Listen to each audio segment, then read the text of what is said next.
Friends आज का जो लेक्चर हो जाता है वो लेक्चर आपका साइंस यानी विज्ञान का कक्षा शिक्षण इसके जो बहुविकल्पी टाइप क्वेश्चन है उसकी सीरीज को कंटिन्यू करेंगे। ये संस्करण आपका 2024 का है, पवन सीरीज का, ठीक है ना। तो फ्रेंड्स चलते हैं आज की सीरीज का फर्स्ट नंबर क्वेश्चन देख लेते हैं। क्वेश्चन आपका हो जाता है ऊर्ध्वपातिश पदार्थ नहीं है, तो इसमें कौन सा नहीं है, नौसादर, नमक, आयोडीन या कपूर। तो सबसे पहले हम लोग इस पर डिस्कस करते हैं कि कौन कौन से होते हैं। तो इसमें आपका हो जाता है अमोनिया, क्या हो जाता है, तो अमोनिया हो जाता है, और क्या हो जाता है, क्लोराइड हो जाता है, क्लोराइड हो जाता है, और क्या हो जाता है, तो कपूर हो जाता है, और आयोडीन हो जाता है, क्या हो जाता है, तो आयोडीन हो जाता है, और क्या हो जाता है, तो नफ्थलीन और शुष्क बर्फ, ये सब हो जाते हैं। तो इसमें आप देख सकते हैं क्या नहीं है। तो देखिए यहां पे आपका कपूर भी है यानी गलत है, यानी सही है इसलिए गलत है।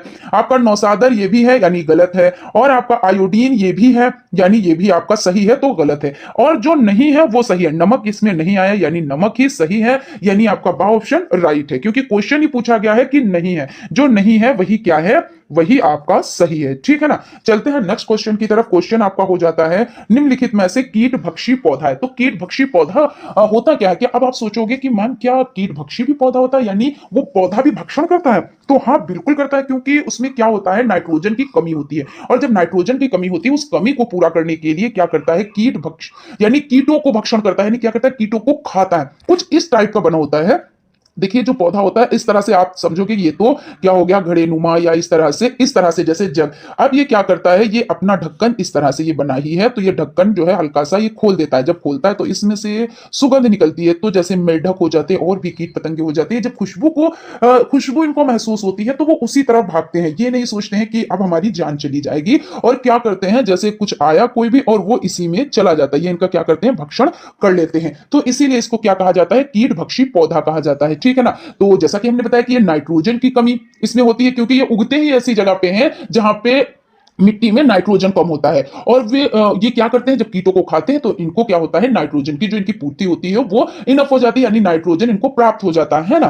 तो इस तरह से ये क्या करते हैं, ये क्या होते हैं, तो ये कीटभक्षी होते हैं। अब कौन से, तो यहाँ पे देख लेते हैं, निफेंथीस, सनड्यू या वीनस फ्लाई ट्रेप, उपयुक्त सभी। तो उपयुक्त सभी यानी कि द ऑप्शन आपका राइट हो जाता है। ये क्वेश्चन देखिए आया हुआ क्वेश्चन है, अभी 2023 में ये आपका आया है, और इस तरह से भी पूछा जाता है कि बहुविकल्पी में भी तो पूछा ही जाता है, जैसे ये आपका बहुविकल्पी है, अति लघु में भी पूछा जाता है, तो इसलिए आप इनके नाम भी अच्छे से याद कर लीजिए। क्वेश्चन है नमक के विलयन से नमक प्राप्त करने की विधि क्या, वाष्पन है, छानना है, निथारना है, या इनमें से कोई नहीं।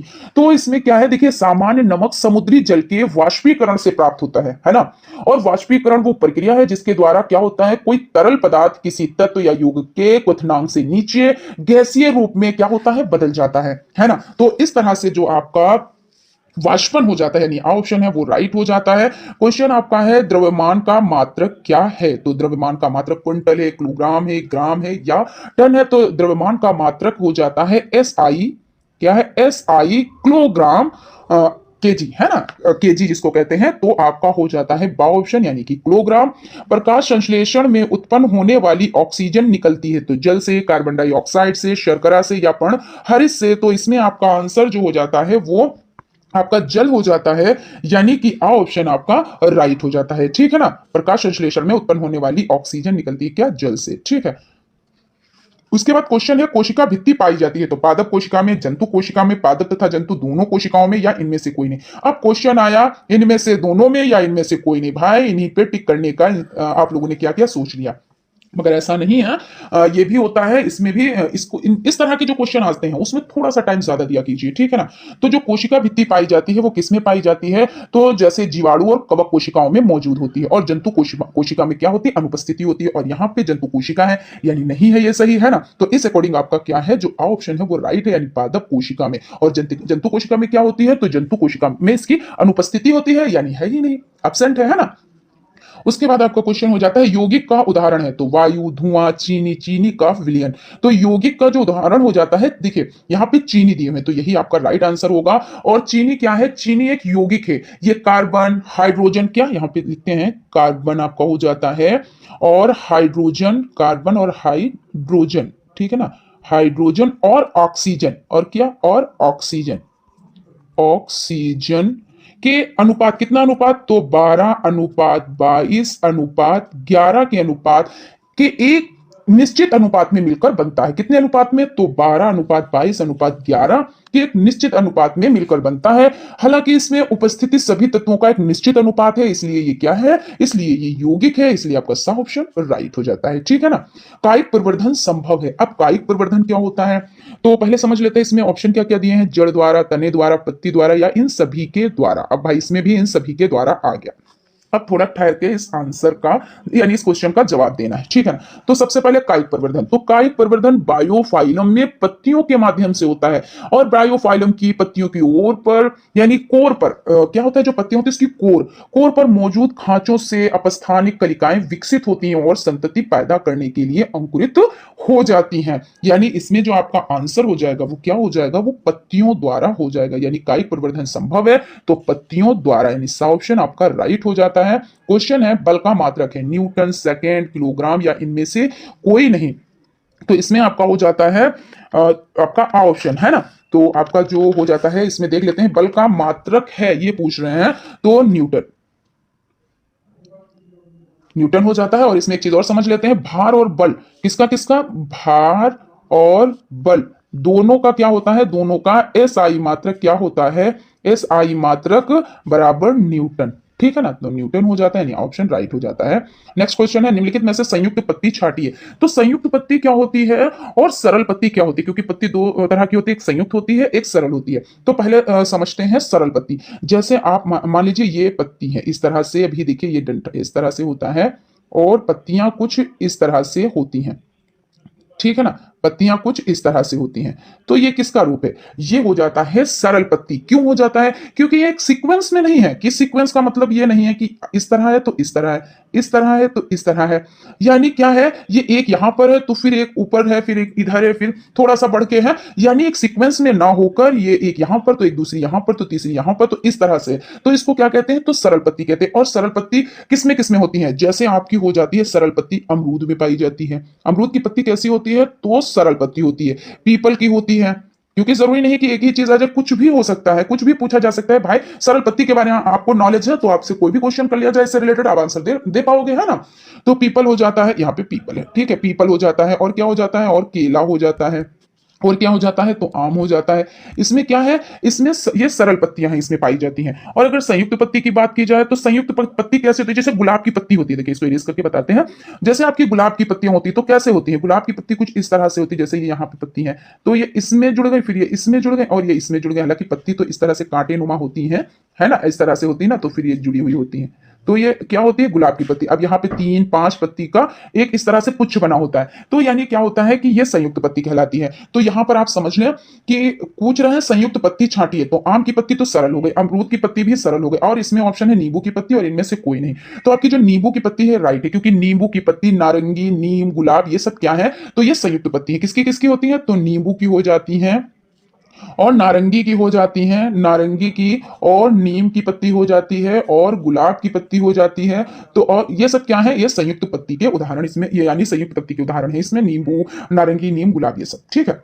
तो इस तरह से आपका, और आपके जो ऑप्शन में बा है तो बा नहीं है, क्योंकि अमरूद क्या है, ये सरल पत्ती है। ठीक है। घड़ी के पेंडुलम की गति का उदाहरण है सरल रेखीय गति, दोलन गति, घूर्णन गति, वृत्तीय गति। तो इसमें कौन सा है, तो आपका जो हो जाता है कि घड़ी के पेंडुलम की गति का उदाहरण है तो दोलन गति हो जाती है। यानी कि आपका जो बा ऑप्शन है वो आपका राइट हो जाता है। ठीक है ना। उसके बाद चलते हैं नेक्स्ट क्वेश्चन की तरफ। अपुष्पीय पौधा है, अपुष्प यानी देखो पुष्पीय पौधा जिसमें पुष्प है, अपुष्पीय यानी नहीं है। मतलब तो यही हुआ कि आ मतलब लग गया तो नहीं है, तो इसका मतलब है अपुष्पीय पौधा। तो ऐसे पौधे जिन पर पुष्प और फल नहीं लगते हैं, फूल और फल नहीं लगते हैं, वो क्या कहलाते हैं, तो वो पुष्पीय पौधे कहलाते हैं। और यहाँ पे क्वेश्चन क्या पूछा गया है कि अपुष्पीय पौधा पूछा गया है ना। तो इसमें आपके देखिए, सबसे पहले हम पुष्पी पौधा समझ लेते हैं, इसके कुछ उदाहरण देख लेते हैं, उसके बाद हम ऑप्शन की तरफ चलेंगे। तो ऐसे पौधे जिन पर पुष्प और फल लगते हैं पुष्पी पौधे कहलाते हैं। जैसे आपका हो जाता है टमाटर हो जाता है, ये क्या है, ये पुष्पी है। जैसे भिंडी हो जाती है, और क्या है, आम हो जाता है, और क्या हो जाता है, और पलाश। ठीक है। तो ये सब क्या है, ये पुष्पीय पौधे हैं। और अपुष्पीय में फूल नहीं होते। इसका अपोजिट हो गया कि जो अपुष्पी है, जो अपुष्पी है वो कैसा होता है, अपुष्पी में फूल नहीं होते हैं, फूल नहीं होते, ठीक है ना, यानी ये बिना फूल वाला होता है, ठीक है। तो इसमें जैसे आपका शेवाल हो जाता है, क्या हो जाता है, तो शेवाल हो जाता है, कवक हो जाता है, और फर्न हो जाता है, क्या हो जाता है, फर्न हो जाता है, और क्या हो जाता है, मौसम, क्या हो जाता है, मौसम हो जाता है। अब इसमें आप देख लें आप पुष्प वाले में, तो आपका देखिए यहाँ पे शेवाल, कवक, फर्न, अब देखिए फर्न है यानी कि आपका सा ऑप्शन राइट हो जाता है, यानी आप पुष्पी पौधा कौन है, तो फर्न है, ठीक है ना। तो आप इनको अच्छे से याद कर लीजिएगा, क्योंकि क्या होता है, क्योंकि आपके देखिए ऑप्शन में अभी फर्न दिए हैं, हो सकता है शेवाल दे दें, हो सकता है कवक दे दें, लेकिन आपको पता है शेवाल हो, कवक हो, फर्न हो, मौसम हो, कुछ भी हो, तो आपका क्या है, ये पुष्पी पौधा ही है। उसके बाद क्वेश्चन की तरफ चलते हैं। क्वेश्चन आपका हो जाता है, क्वेश्चन आपका हो जाता है, ज्योति तीव्रता का मूल मात्रक है, तो ज्योति तीव्रता का मूल मात्रक क्या है, तो यहां पे देख लेते हैं ज्योति तीव्रता का मात्रक, तो मूल, केल्विन, कैंडेला या एम्पियर।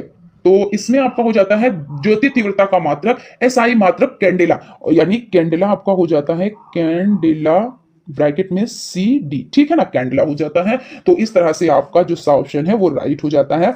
फ्रेंड्स, अगर अभी तक आप लोगों ने चैनल को सब्सक्राइब नहीं किया है तो प्लीज सब्सक्राइब कर लें और बेल आइकन को भी जरूर प्रेस कर लें।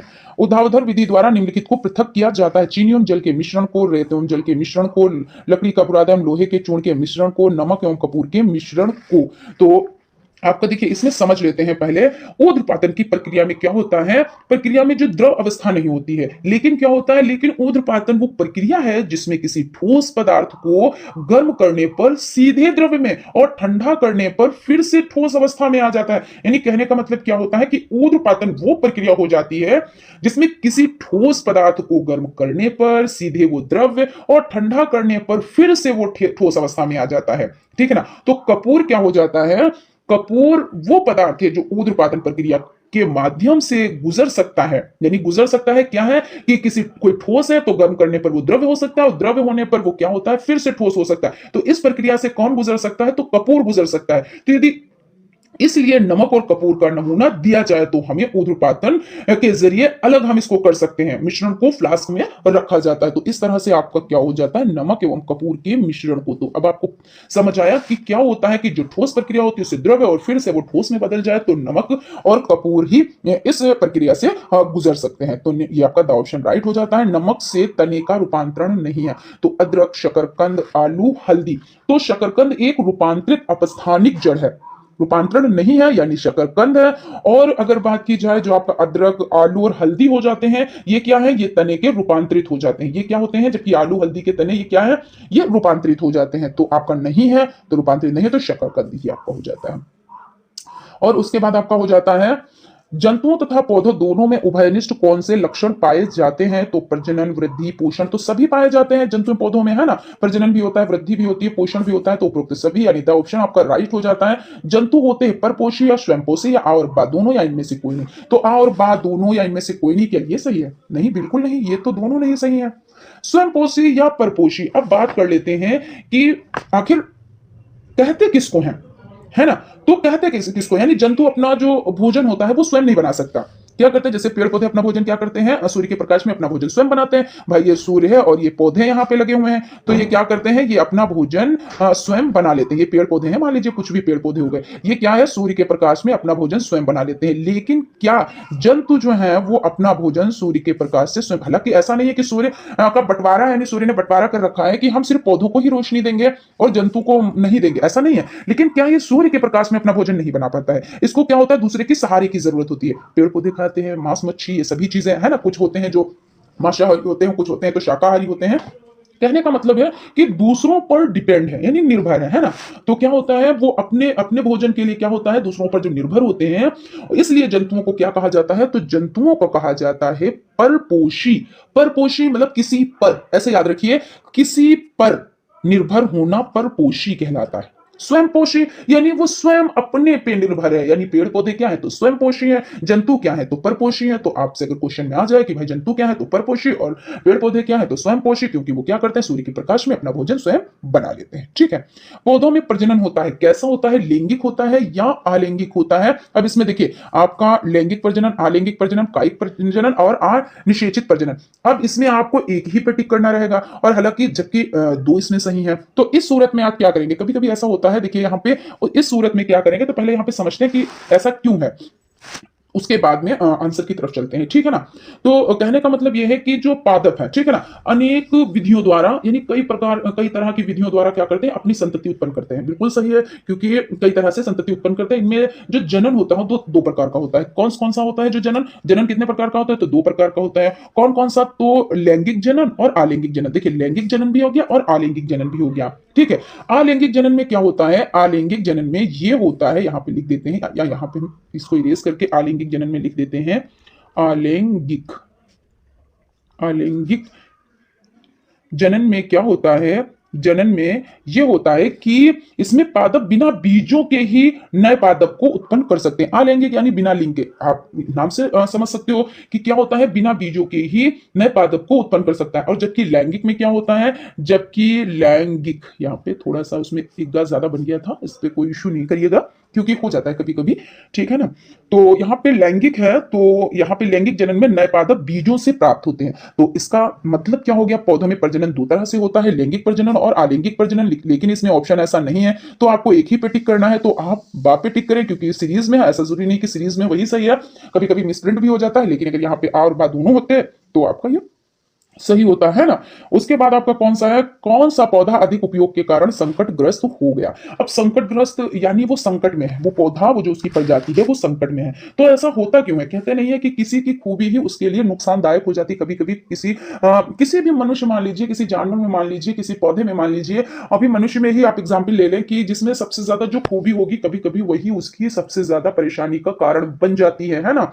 तो यही हो गया इस पौधे के साथ, यानी कि इसमें क्या था, इसमें ये चीज है कि इसमें जो इसके औषधीय जो गुण होते हैं वो होते हैं इसकी जड़ों में। कहां होते हैं, तो होते हैं इसकी जड़ों में। अब जब जड़ों में है, अगर ऊपर जैसे मान लीजिए कोई पौधा है, ठीक है ना, मान लीजिए कोई पौधा है और उसमें अगर ये फल लगे हुए हैं, ये फल लगे हुए हैं और उसकी ये पत्तियां हैं, पत्तियों में अगर कोई चीज है, तने में कोई चीज है, कोई खूबी है, तो क्या होगा भाई, तना निकाला जाएगा, तभी ये पौधा बच गया फिर से हरा भरा, क्योंकि जड़ है तो हरी भरी हो जाएगी, है ना। और पत्तियां हैं, अगर पत्तियों से कुछ इलाज हो रहा है, इसमें कुछ खूबी है, तो पत्तियां ही सिर्फ तोड़ ली जाएंगी, पेड़ पूरा बच जाता है। फल है, फूल है, अगर इनसे कुछ हो रहा है, जैसे मान लीजिए फूल है और फूल में कुछ खूबियां है, तो फूल ही तोड़ लिए जाएंगे, यानी पौधा भी बचा हुआ है। लेकिन इसके साथ क्या हुआ, इसके साथ जो इसकी जड़ है, इसी में खूबी पाई जाती है। क्या पाई जाती है, तो इसी में खूबी पाई जाती है। और जड़ ही में जब खूबी पाई जाती है, तो इसको प्राप्त करने के लिए क्या किया जाएगा, इसको प्राप्त करने के लिए जड़ ही इसकी निकाली जाएगी। और जब जड़ निकाली जाएगी, तो ये जड़ के बिना ये पूरा पौधा क्या होगा, नष्ट हो जाएगा, बर्बाद हो जाएगा, है ना, खत्म हो जाएगा। तो यही वजह हुई है कि जो सर्पगंधा है, तो यानी ये जड़ी बूटी का काम करता है ना, इसको जड़ी बूटी आप बोल सकते हैं। तो इसमें यही प्रॉब्लम हो गई है कि इसकी जड़ में ही खूबी है, और जड़ की खूबी की वजह से इसको जड़ से इसको नष्ट किया जाता है। तो क्या है, आज ये संकटग्रस्त पौधा बन गया है, ठीक है। तो इसमें आपका आंसर अब आपको मिल गया होगा, बताने की जरूरत भी नहीं है। तो सर्पगंधा कितनी बार तो नाम आया है ना। तो कौन सा पौधा अधिक उपयोग के कारण संकटग्रस्त हो गया, तो सर्प है। जीवधारियों के नामकरण की द्विपद नाम पद्धति के जनक थे, तो कौन थे, लिनियस या डॉमिन या रॉबर्ट हुक या लुई पास्टेर। तो इसमें आपका जो राइट आंसर हो जाता है वो कार्ल लिनियस, यानी कि आ ऑप्शन राइट हो जाता है। अगर इनके बारे में बात की जाए, तो ये एक स्वीडिश वनस्पति शास्त्री, चिकित्सक और जीव विज्ञानी थे। इन्होंने द्विपद नामकरण की आधुनिक अवधारणा की नींव रखी थी, ठीक है ना। चलते हैं नेक्स्ट क्वेश्चन की तरफ। निम्नलिखित में से कौन सा पौधा वायुमंडल की नाइट्रोजन का स्थिरीकरण नहीं कर सकता, तो सेम, मटर, चना या गेहूं। तो इसमें आपका हो जाता है गेहूं, यानी कि जो दा ऑप्शन है वो राइट हो जाता है। क्वेश्चन है, निम्नलिखित में से कौन से पौधे वायु की नाइट्रोजन को नाइट्रेट्स में बदल देते हैं, तो कवक, विशिष्ट प्रकार के जीवाणु या सभी प्रकार के शैवाल या विषाणु हो जाते हैं। तो आंसर की तरफ चलते हैं। आंसर आपका हो जाता है विशिष्ट प्रकार के जीवाणु, यानी कि बा ऑप्शन आपका राइट हो जाता है, ठीक है ना। नेक्स्ट क्वेश्चन आपका हो जाता है, खाद्य श्रृंखला में प्रथम है, तो शाकाहारी जंतु, हरे पौधे, कीटभक्षी पौधे या मांसाहारी जंतु। तो इसमें आपका जो आंसर हो जाता है वो हरे पौधे हो जाते हैं। कैसे हो जाते हैं, हम आपको बताते हैं।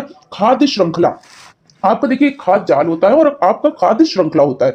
तो खाद्य जाल में क्या होता है, जाल, जैसे कि जाल का मतलब क्या होता है कि भाई जाल की तरह बिंधा हुआ, ऐसे ही तो जाल होता है कुछ ना। और श्रृंखला का मतलब होता है कि एक सीरीज में चीजें हैं, ठीक है, तो सबसे पहले बात कर लेते हैं, थोड़ा सा लेंदी हो जाएगा लेकिन चीजें आपको समझ में आनी चाहिए, ठीक है ना। तो खाद्य श्रृंखला में जो प्रथम हो जाते हैं हरे पौधे हो जाते हैं, वो कैसे हो जाते हैं? जैसे आपका सूर्य हो जाता है, ठीक है ना। सूर्य तो भाई सभी का है, ऐसा तो है नहीं किसी एक का है। तो क्या करता है, सूर्य सभी को रोशनी देता है, लेकिन इसको समझिएगा, जो हरे पेड़ पौधे हैं, ठीक है ना, हरे पेड़ पौधे हैं, वो क्या करते हैं, प्रकाश यानी सूर्य के प्रकाश में अपना भोजन स्वयं बनाते हैं। क्या करते हैं, अपना भोजन स्वयं बनाते हैं। और कोई क्या अपना भोजन स्वयं बना सकता है? अब इन पौधों को जो खाता है वो क्या है, ये पौधों पे निर्भर है। ऐसा नहीं है कि सूर्य इनको अपनी रोशनी नहीं दे रहा है, बिल्कुल दे रहा है। उसके बाद आ जाते हैं जो इन जानवरों, यानी मान लीजिए कि इन पौधों को कौन खा रहा है, बकरी खा रही, मान लीजिए बकरी खा रही है, कीट पतंगे खा रहे हैं घास को, जो भी खा रहे होते हैं। अब इनको कौन खाएगा? तो इनको जो मांसाहारी होते हैं वो खाते हैं, है ना, मांसाहारी जो होते हैं वो खाते हैं। अब इनको भी, मांसाहारी को भी कोई खाता है। तो इस तरह से क्या होती है, जो श्रृंखला चलती रहती है। और यहीं पे फिर से बात करेंगे कि ऐसा नहीं कि सूर्य इनको रोशनी नहीं देता है, सूर्य इनको रोशनी देता है, सभी को देता है, लेकिन क्या करते हैं, ये भोजन स्वयं नहीं बना पाते हैं। और जो हरे पेड़ पौधे हैं वो भोजन अपना स्वयं बनाते हैं, यानी खाद्य श्रृंखला में ये प्रथम हो जाते हैं। तो इस तरह से आपका जो आंसर हरे पौधे है ये राइट हो जाता है। चलते हैं नेक्स्ट क्वेश्चन की तरफ। क्वेश्चन आपका हो जाता है, जीवधारियों का समूह जो प्रकृति में परस्पर संस्करण द्वारा संतान उत्पन्न करता है उसे कहते हैं समष्टि, जाति, जीव समुदाय या जीव कहते हैं। तो क्या कहते हैं? तो इसमें आपका जो आंसर हो जाता है वो जाति, यानी कि बा ऑप्शन आपका राइट हो जाता है। जीव द्रव्य होता है समान द्रव्य, एक विलयन, एक कोलाइडल घोल या एक आयनिक घोल हो जाता है। तो इसमें कोलाइडल घोल यानी कि आपका जो सा ऑप्शन है वो राइट हो जाता है, ठीक है। चलते हैं नेक्स्ट क्वेश्चन की तरफ। क्वेश्चन आपका हो जाता है, मेंडल ने अपने आनुवंशिकता के प्रयोग जिस पौधे पर किए थे उसका नाम है, गुड़हल है या गेंदा है या गुलाब है या मटर है? तो आप लोगों को सभी को बहुत अच्छे से पता है इसका आंसर, अब तक आपने आंसर कर ही लिया होगा, मटर हो जाता है, ठीक है। और बात करें कि ग्रेगर मेंडल जो थे उनको क्या कहा जाता है? उनको आनुवंशिकी के पिता के रूप में जाना जाता है। किस रूप में जाना जाता है? तो आनुवंशिकी के पिता के रूप में जाना जाता है, ठीक है ना, पिता के रूप में जाना जाता है। और उन्होंने, अगर सन की बात की जाए तो 1856 से 63, ठीक है ना, के दौरान मटर के पौधे पर प्रयोग किया और आनुवंशिकता के कई नियमों की स्थापना की, जिन्हें अब मेंडल के आनुवंशिकता का नियम कहा जाता है। तो इस तरीके से हो जाता है और आपका आंसर तो आपको मिल ही गया है, मटर, यानी कि द ऑप्शन राइट हो जाता है। पादप कोशिका की पहचान है जीव द्रव्य कला, कोशिका भित्ति, माइटोकॉन्ड्रिया या सेंट्रोसोम। तो इसमें आपका जो आंसर हो जाता है वो हो जाता है कोशिका भित्ति। ये हो जाता है, कैसे हो जाता है इसके बारे में थोड़ा सा जान लेते हैं। तो कोशिका भित्ति पादप कोशिकाओं में उपस्थित होती है, ठीक है ना, लेकिन जंतु कोशिका में उपस्थित नहीं होती है। अब ये चीज ध्यान रखिएगा कि कोशिका भित्ति जो होती है वो पादप कोशिका में उपस्थित होती है, लेकिन किसमें नहीं होती है? तो जंतु कोशिकाओं में नहीं होती है। लेकिन जंतु कोशिकाओं में नहीं होती है, और यह क्या है? तो सेल्यूलोज और काइटिन से बनी होती है। अगर ये किससे बनी होती है बात की जाए तो सेल्यूलोज और किससे बनी होती है? और ये बनी होती है काइटिन से, ठीक है ना। किससे बनी होती है? तो काइटिन से बनी होती है। तो इस अकॉर्डिंग आपका जो ऑप्शन है वो राइट हो जाता है। स्वतः जनन सिद्धांत का प्रतिपादन करने वाले वैज्ञानिक का नाम क्या नाम है? Van Helmont, Louis Pasteur, Lamarck, Oparin. तो इसमें आपका वॉन हेलमॉन्ट यानी कि ऑप्शन आपका राइट हो जाता है, ठीक। अब चलते हैं नेक्स्ट क्वेश्चन की तरफ। क्वेश्चन पर चलने से पहले फ्रेंड्स, अगर अभी आपने चैनल पर विजिट किया है, अभी नए हैं, तो आप लोग चैनल को सब्सक्राइब जरूर कर ले, क्योंकि आप लोगों को देखिए क्लास कैसे प्रोवाइड होंगी। तो आप लोग जब सब्सक्राइब कर रखे होंगे तो आपके पास नोटिफिकेशन पहुंच जाएगी और बड़े इजीली तरीके से आपको क्लास प्रोवाइड हो जाएगी, ठीक है ना। और फ्रेंड्स ये भी कहना चाहेंगे कि अगर आपको सेशन अच्छा लगे तो एक लाइक भी जरूर कीजिए। हालांकि हम अपना 110% आप लोगों को देते हैं और देने की कोशिश भी करते हैं, लेकिन आप जब लाइक करते हैं, कमेंट करते हैं, तो हमको क्या मिलता है? हमको मोटिवेशन मिलता है, हम और भी अच्छा करने की कोशिश करते हैं, ठीक है ना। तो फ्रेंड्स चलते हैं नेक्स्ट क्वेश्चन की तरफ। क्वेश्चन हो जाता है, स्तंभ कंटक तने के रूपांतरण है, क्योंकि कंटक पर पर्व तथा संधियां होती हैं, या ये तने पर लगे होते हैं या पौधों की रक्षा करते हैं, ये कक्षस्थ कलिका से विकसित होते हैं तथा इन पर पर्व एवं पर्व संधियां होती हैं। तो इसमें द ऑप्शन आपका राइट हो जाएगा। अंगूर में प्रतान रूपांतर है, तने का, पत्ती का, अनुपत्र का या पुष्प अक्ष का। तो इसमें आंसर आपका ऑप्शन यानी तने का हो जाता है। चलते हैं नेक्स्ट क्वेश्चन की तरफ। क्वेश्चन आपका हो जाता है, गेहूं की जड़ में संवहन पुल किस प्रकार के होते हैं? एक घेरे में अरिय तथा बाह्य आदि द्विकारुक, या एक घेरे में संयुक्त तथा अंता आदि द्वारुक, या सा ऑप्शन है मज्जा में अव्यवस्थित फैले तथा बाह्य आदि द्वारुक, या एक घेरे में आर्य तथा अंता आदि द्वारुक। तो इसमें आंसर जो आपका हो जाता है वो हो जाता है एक घेरे में आर्य तथा बाह्य आदि द्वारुक हो जाता है, ठीक है ना। तो याद रखिएगा एक घेरे में, ये चीज याद रखिएगा, यानी ऑप्शन आपका राइट है। तना प्रतान का उदाहरण है, तो तना प्रतान का उदाहरण क्या है, मटर, स्माइलैक्स या जंगली मटर या अंगूर, ये हो जाते हैं। तो इसमें आंसर आपका अंगूर हो जाता है, यानी कि द ऑप्शन आपका राइट है। एक बीजपत्री जड़ों में संवहन बंडलों की संख्या होती है, तो 4, 2, 8, 2 या 4, तो इसमें 8, यानी सा ऑप्शन आपका राइट हो जाता है। पेड़ किस प्रकार के जल को अवशोषित करते हैं, तो आर्द्र जल, गुरुत्वीय जल या बंधित आपका हो जाता है, बंधित जल या केशिका जल। तो इसमें आपका क्या हो जाता है, तो केशिका जल, यानी कि द ऑप्शन आपका राइट है। जड़ों द्वारा अवशोषित जल पत्तियों तक पहुंचाता है, तो फ्लोरम द्वारा, एधा द्वारा, जाइलम द्वारा या बलकुट द्वारा। तो जाइलम द्वारा होता है, यानी कि आपका जो सा ऑप्शन है वो राइट है। पौधों में विशेषकर रात्रि के वक्त, ठीक है ना, यानी रात्रि के समय पत्तियों में रंध्रों से वाष्पन की क्रिया होती है। इस वाष्पन की प्रक्रिया को क्या कहते हैं, तो ट्रांसप्रेशन कहते हैं। और चलते हैं नेक्स्ट क्वेश्चन की तरफ। मैंग्रोव पौधों की जड़ें वातावरण से ऑक्सीजन किसकी सहायता से प्राप्त करती है, तो वेलोमेन ऊतक द्वारा, ल्यूमेटोकोर द्वारा, वात रंध्र द्वारा या चूसकांग द्वारा।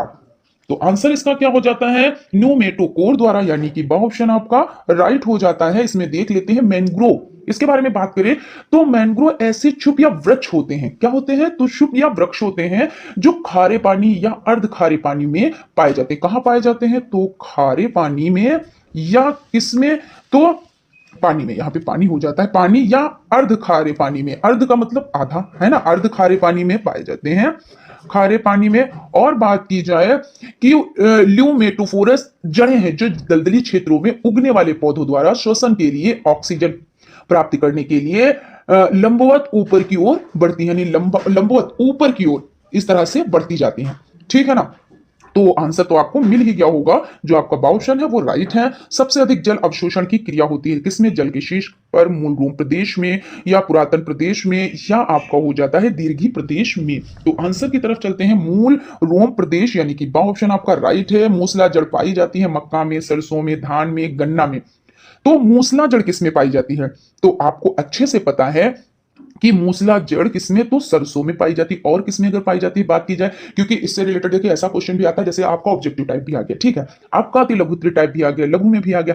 तो उस जब आपका ऑब्जेक्टिव टाइप में आया तो आपने टिक कर दिया, आपका हो गया। लेकिन जब आपका अति लघु में आए, लघु में आए, तो आप लोग को क्या करना, विद चित्र आपको वर्क करना है। हालांकि हम इस पर डिस्कस करेंगे कि आपको किस तरह से कॉपियां लिखनी है, किस तरह से आपको मेंटेनेंस करनी, किस तरह से चित्र आपको बनाना है, ये सभी चीजों पर हम लोग डिटेल में डिस्कस करेंगे। लेकिन यहाँ पे क्वेश्चन है, इसके लिए हम यहाँ पे भी आपको बताते हैं कि जैसे आपका मूसला जड़ की बात, एक जड़ होती है मूसला जड़ और होती है झगड़ा जड़, जिसको कहते हैं अपस्थानिक जड़। तो झगड़ा जड़ कुछ ऐसे बनी होती है, इस तरह से, मतलब झाड़ी नुमा झगड़ा जड़ जो होती है वो बनी होती है, ठीक है ना। तो इसको अपस्थानिक भी कहते हैं और झगड़ा जड़ भी कहते हैं। अब अगर बात करें मूसला जड़, तो मूली, जैसे आपकी मूली है, ठीक है ना, तो ये जो आपकी मूली हो जाती है, यानी सभी के भाई सभी लोग खाते हैं ना मूली, ये आपकी हो जाती है मूली, गाजर, इस तरह से ये क्या है, तो ये मूसला जड़ है। तो इसमें आपको क्या करना है, इस चित्र के द्वारा आपको इसको दिखाना है और बनाना भी है। आपका जड़ आ जाए तो अपस्थानिक जड़ या झगड़ा जड़ आ जाए तो आप बनाएंगे, मूसला जड़ आ जाए तो आप अच्छे से, क्योंकि क्या होता है इसमें नंबर आपको पूरे में से पूरे मिलते हैं जब आप अच्छे से वर्क करेंगे, और साइज में भी आपको चित्र तो दिखाना ही रहता है ना।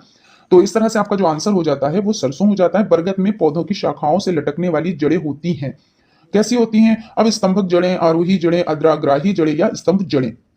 तो आपका आंसर जो हो जाता है वो हो जाता है स्तंभ जड़ें, क्योंकि जो बरगद का पेड़ होता है आपका कैसा होता है, कुछ इस तरह से जो ये शाखाएं होती हैं ये ऐसे लटकती होती है ना, इन्हीं की तो बात हो रही है ना, स्तंभ जड़ें ये होती है ना, तो ये खूब मोटी मोटी सी होती हैं, तो इन्हीं जड़ों की बातें हो रही हैं। तो यानी यहाँ पे जो बात हो रही है इन्हीं जड़ों की बात हो रही है।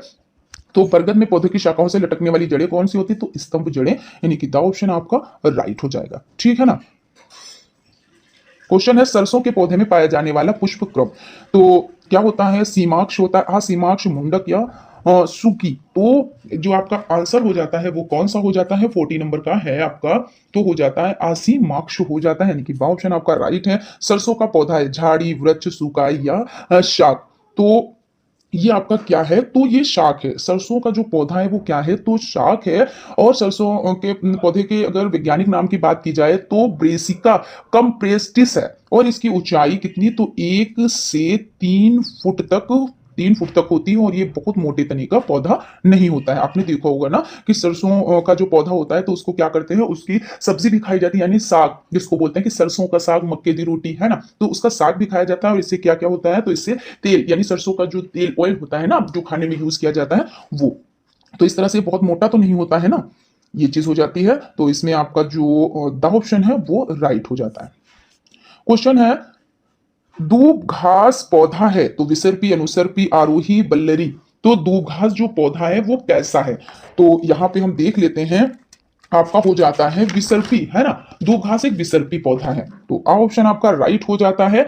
और इसमें vitamin A, vitamin C, potassium, magnesium, protein, acetic acid और एलाइट जैसे पोषक तत्व भी पाए जाते हैं। और भी बहुत चीजें इसमें पाई जाती हैं। कीट भक्षी पौधे का उदाहरण, नागफली, हाइड्रिला, ड्रोसेरा, कुकुरमुत्ता क्या है। तो कीटभक्षी पौधे के बारे में हम पहले भी बात कर चुके हैं कि कीटभक्षी जो पौधा होता है, तो अब चौंकने वाली तो बात है नहीं, क्योंकि हम लोग को जो आपका सेकंड लेक्चर हो जाता है उसमें शायद हम लोगों ने डिस्कस किया है फर्स्ट लेक्चर में। ये आपका तो फर्स्ट ही, ये आपका सेकंड लेक्चर है ना, फर्स्ट लेक्चर में हमने बात करी है, तो और सेकंड लेक्चर में भी बात हो जाएगी, है ना। तो ये कैसा पौधा होता है कि ये क्या करता है, ये इस तरह से कुछ ऐसा बना होता है, इसके पे कुछ ढका हुआ ढक्कन टाइप का होता है, ठीक है ना, बिल्कुल मान लीजिए जगी के जैसे। तो ये क्या करता है, अपनी खुशबू को इस तरह से फेंकता है। मान लीजिए जब ये ढक्कन खुलता है तो खुशबू इसकी बाहर निकलती है, तो क्या करते हैं, मान लीजिए यहाँ पे मेढक है, ठीक है ना, तो ये सोचता है बहुत अच्छी कोई चीज है, और कहते हैं कि जो आकर्षित करती है वही कभी कभी चीजें फंसा देती है ना, तो ये तो मनुष्य के साथ भी होता है। तो ये क्या करता है, खुशबू के द्वारा ये इसके अंदर आ जाता है और ये क्या करता है, ये अपने ढक्कन को ढक लेता है, यानी इसका ये भोजन बन जाता है। तो ये कीट भक्षी पौधा हो जाता है।